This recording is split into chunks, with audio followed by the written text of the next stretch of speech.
What is up, my AoE anarchists? Risen Dragon here. We're back.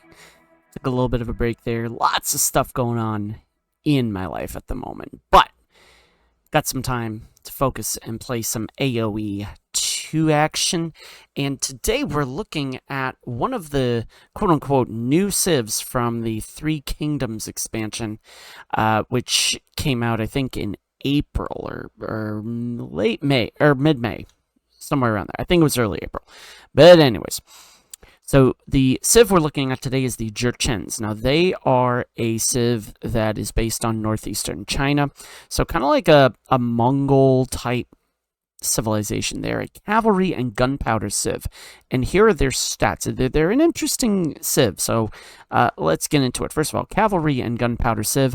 Meat of hunted and livestock animals doesn't decay, which is really, really good if you're like a high beginner, low intermediate player like myself, because with food rot and stuff, it can go to waste. So there's actually some fun strategies you can do with this. But basically, it's a little more forgiving, I think, than some of the other civs when it comes to this sort of thing. Mounted units and fire lancers attack 20% faster starting in the feudal age. Sorry. Siege engineers are available in Castle Age, which, that's actually really, really good. Siege and fortification upgrades cost 75% less wood and research 100% faster, and units receive 50% less friendly fire damage, which is really important when we're firing off our rocket carts and all those sorts of things. So, unique units, Iron Pagoda, which we're going to get into in a minute, and a Grenadier, which we're going to get into as well. Sorry, there's sirens going off and I'm distracted.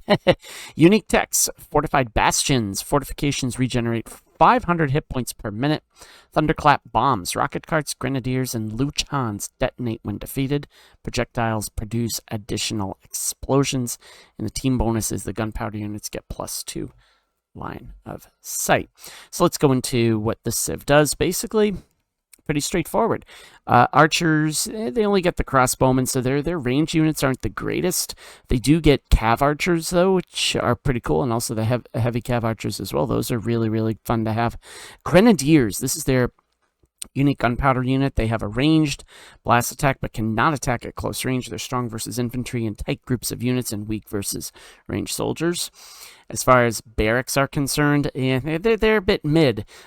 No, they're actually not very good now that I look at it. Man-at-arms, that's the best you get. Spearmen, pikemen, halberdier. I mean, you get the full spear line, but they do have fire lancers, and their gunpowder shock infantry that fires a short firearm before engaging in melee combat. It is strong versus cav and buildings, and weak versus militia line and archery units, and of course, elite fire lancer. They do get arson, gambesons, and squires. Now, because of the fact that they are cav civs, they do get scout cavalry. They get that entire line. They do not get the knight line, though, but they do get step lancers, which are fun because they're light horsemen with increased attack range. So they're almost kind of like a combination of a pikeman and a cav. Of course, they have the bloodlines and the husbandry because this crew is. Oh, they also do not get. They do not get. Whatchamacallit? They do not get. Hand cannoneers. As far as siege is concerned, they're actually pretty stout there. They don't have mangonels or onagers. Instead, they have rocket carts, which are basically kind of not quite the same thing, but they are. They have a. What's their range? Yeah, their range is about the same. They're not as well armored. What's that thing there? Yeah, so they're not as tough, but they do have quite a bit of range to them. Of course, they got the Scorps and the bombard cannons and the siege towers. All of the upgrades from the blacksmith except plate mail armor. Their navy is, they're pretty good. They get a Jurchens, which is a powerful siege warship that fires arrows at units and uses a long range trebuchet weapon against buildings and siege weapons, but cannot attack at close range. University. They get pretty much everything except for heated shot, which is really, really good. They do get siege engineers in Castle Age, which usually you get in Imperial, so that's also a really good one.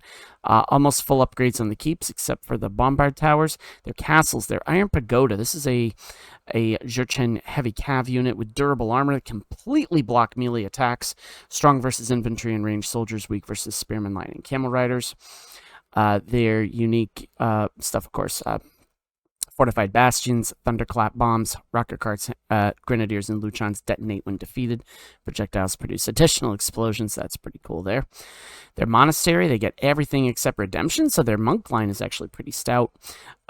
Everything here, two-man saw, bowman saw, all that fun stuff. So pretty much with this, I'm not usually a cav civ player, to be completely honest. I'm more of an infantry type player, or at least I have been. But I think the Jurchens are actually proving me a bit wrong on this, and I'm excited. I'm gonna take them. We played 2 games today, and we won both of them. So we're gonna take a look at the second one, and let's see how we did. So without further ado, let's get onto the battlefield.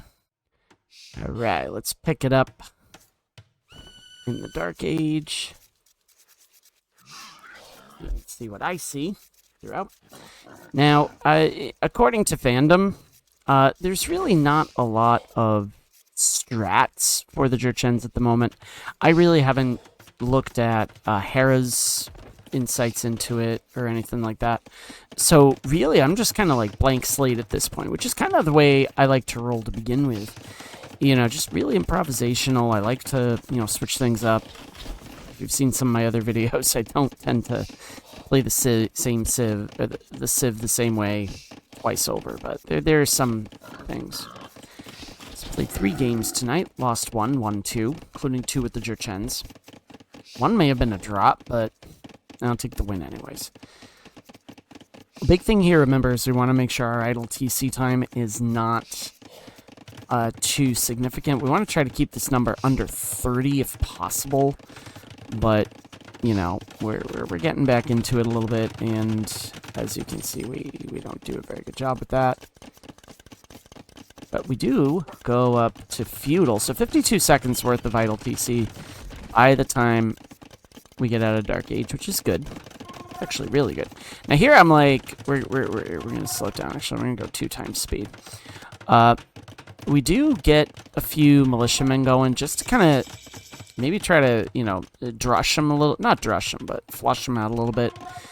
Getting some sort of feudal rush going. But, here we get the, we get defended up and all that. So, but again, I tried to keep it, kind of on the flexible side. So, but anyways, so now we start watching these guys right here start going towards the base. As you see, we've done a little bit of scouting there as well.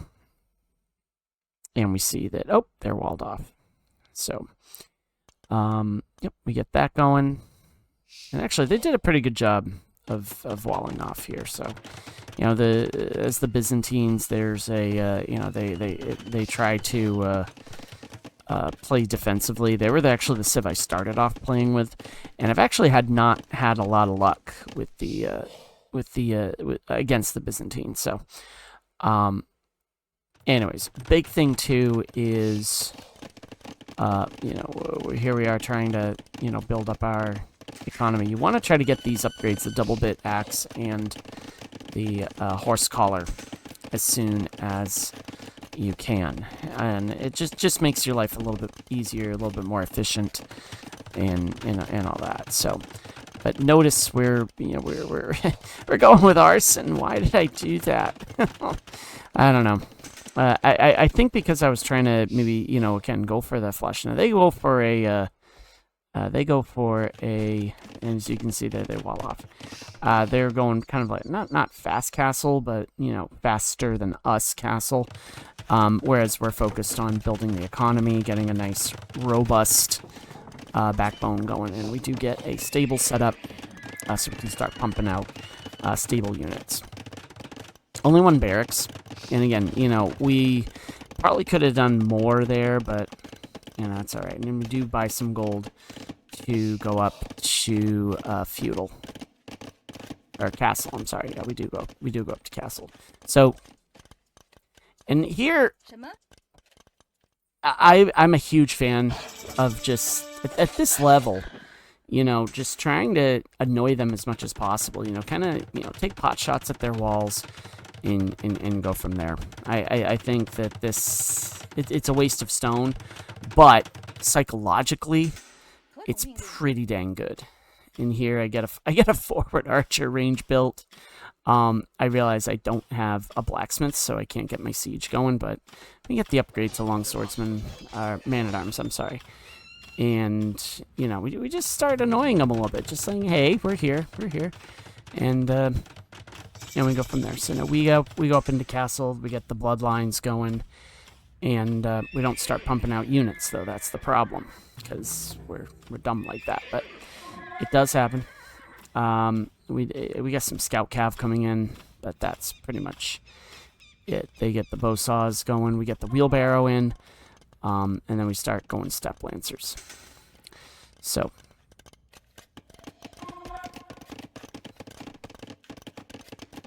but notice too, we don't have a blacksmith.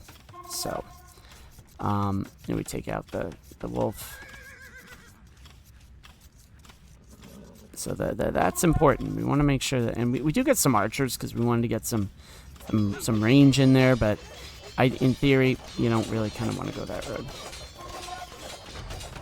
We do start, and notice here, they turtle quite a bit, and that's what the Byzantine does, though, is they go for that, and we start to get some stone built in, trying to get some stuff going there. So, our economy is, we're lagging behind a little bit in the Vil count, but idle TC time, we're way ahead.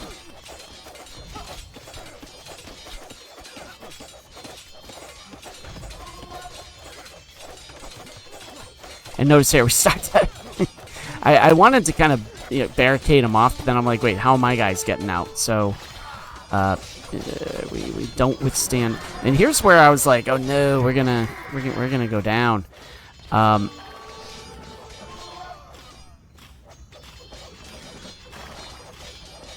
they've taken out a lot of my guys, so that's not good. We get some grenadiers in there, and again, we're just kind of free-forming this. Only now do we start to get a few. No, we don't even get a few kills. Oh my gosh, how did we win this game? And yes, we did win this game, by the way. And they take down my archery range, and then I realized, oh wait a minute, we're in a little bit of trouble here. I think we need to kind of retreat back.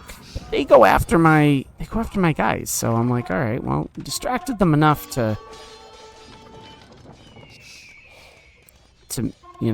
buy us some time, a little bit of time, and then they start going after my archery range. We think about a castle, and then we're like, nah, probably not the best idea there. And then we realized that no, it's not a good idea. But we have a lot of Vils coming forward. How many do we have here? We got we got at least. How much do I have here? Yeah, we got 15 Vils building one castle, so, and then we go for a TC right after that. We do get two TCs up and running, and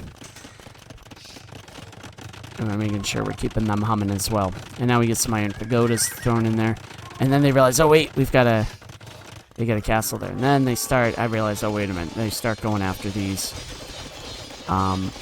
They do make it into our base, they do infiltrate us. And again, we could have easily just said, yeah, screw it, we're game over. But no, I realized we've got some resilience here. They don't have the... Hold on, I'm going to slow this down a little bit. They don't have... They have the armor, but we've got the better upgrades. We have the Iron Pagoda, which can block the attacks, and that actually comes quite in handy with this particular fight here. We actually do equal... Not only do we equalize, we actually start pulling ahead. And that really starts to... swing the tide in our direction. So, I noticed too, they have a lot of stone, but not really much ado with things here. And we actually do get a second castle up and running. And this one was an interesting one, because I was like, alright, well, again, playing it differently. Probably could have put it a little more forward so it guarded the entire... I hit both of them, but these are actually not a bad... I don't think those are bad castles there at all. And then we find a secondary stone source. And then they go after our mill, which I'm like, why? Why go after the mill? and they're really not going too forward with this. We do get a siege workshop going, and we get a bunch of different stables going, so that's pretty good right there as well. Pikemen, we do get some upgrades there. We are still, well, I say we're still humming along with our TC. I think I forgot to hit the TC, but then we just start, you know, swamping our, or swapping out, I should say. Swapping out our lumberjacks for our, oh, these guys, I don't know what the heck's going on there, but, and we go imp before they do. They have a lot of stone they're sitting on, but we are just kind of sitting pretty right now. And then we start just cranking out units. As you can see up here, we start cranking out some, we don't have any more grenadiers, but now notice this. This is where we start to...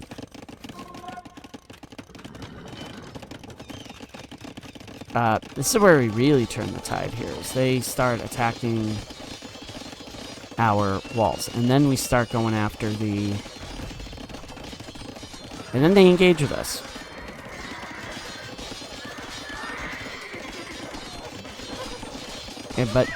And again, we start turning the tide there. Really just, this was a great, I think, comeback win for us, because we were resilient. I mean, I will say, Jurchens are quite resilient when it comes to this sort of thing. So, we get a third castle up and running.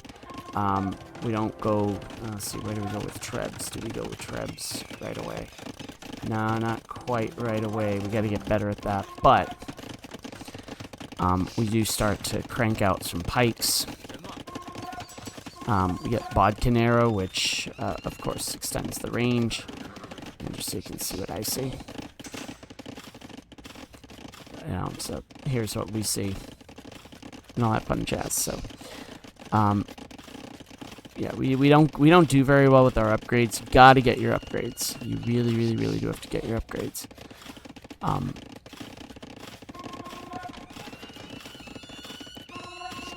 And we didn't even get a monastery or anything like that, or a university, which was like, oh, that's pretty awful. But here, we have a nice big old army here. And we just start, you know, lobbing attacks.